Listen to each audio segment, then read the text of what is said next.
All right, guys. Well, the room is done. Well, 99%. I think I want to hang some more mirrors and portraits. Uh, but to give you an update on the library now, is what we're going to call it. Well, I'm going to call it my study. I spend a lot of time in here currently. I'm learning how to read Egyptian hieroglyphics for my next trip to Egypt. But the room is done, and it's functional, and it's a lovely spot for me. I love being in here. Reading is very quiet and peaceful, and allows me to focus. So it's a good space. What we were going to go for was a kind of a dark and moody mashup, if you will. But let me preface this by saying this room was a spare room in our house that we've been in for 35 years.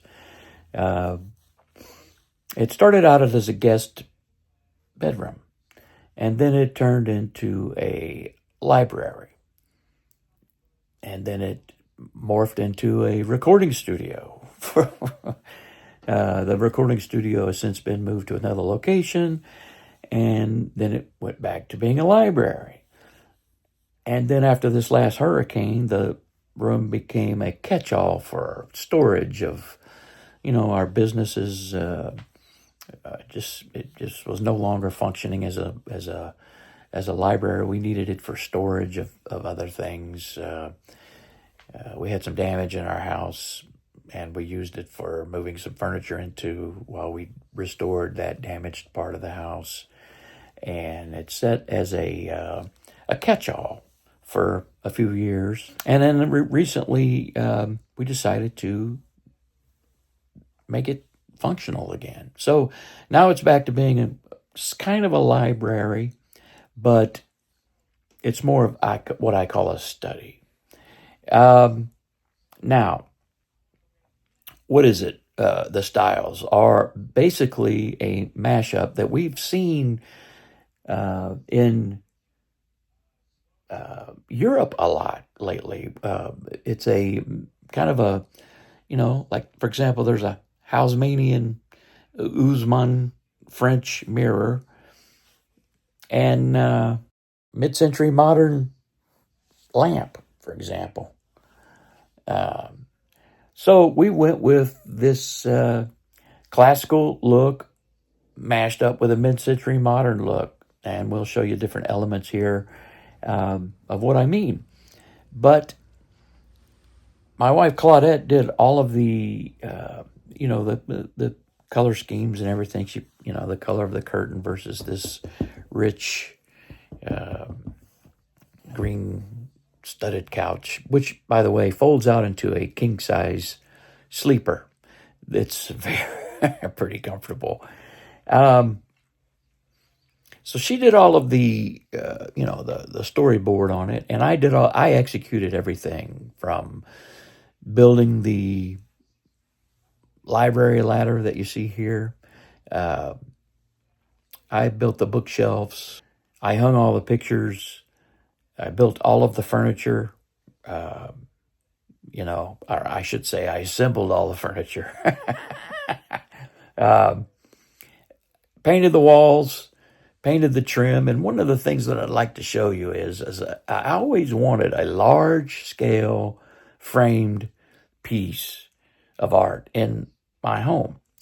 And I'm a museum nerd, as you well know, and so, generally a residential home is not large enough for a 22 by 22 format piece of art. And that's kind of a hard wall space to find. So I found it. It's on the ceiling of this room, and I'll show you what I mean right here. The actual framing of it was something that I always wanted. You see this quite a bit in museums where there is a placard or a little embellishment on the frame at the bottom. Now, quite frankly, you see them at the tops of a lot of standard art, but when there are these very large format paintings, the plaque or the embellishment is at the bottom. Why is it at the bottom? Well, it's because if it was at the top, you wouldn't be able to read what was on the plaque. So they put it on the bottom, down closer to the viewer, by the floor sometimes. And sometimes there's no plaque on it. It's just an embellishment, a little rosette, possibly even I don't know the actual term. Let's see if I can find it, and I'll put it right here. But I knew the term, I just forgot it. But that's what I wanted to do. So this is the process I did. I had this little piece. I don't know where it came from. It's been around the house for years. But after we framed by the way, that piece on the ceiling is wallpaper, large format wallpaper. And that was a job. We will never do that again. If you are interested in doing wallpaper on the ceiling, my advice, don't. Don't do it. So I will never try that again.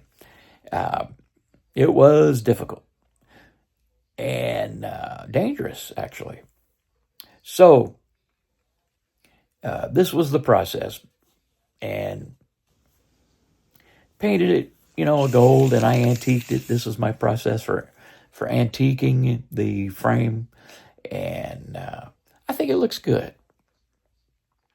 As you'll notice, looking around the room, the golds are not perfectly matched. The frame of the mirror is a slightly brassier red gold than the frame of the ceiling piece, which is more of a yellow gold, but that's okay.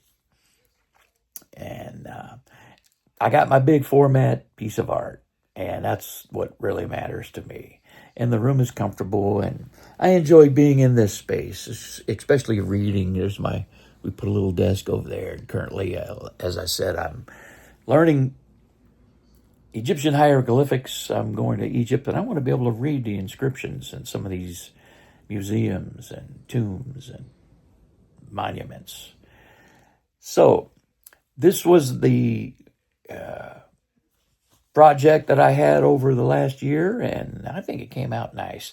Tell me what you think down in the comments. If you like the video, please, like and subscribe. Tick the little bell for future updates. Thank you for stopping by.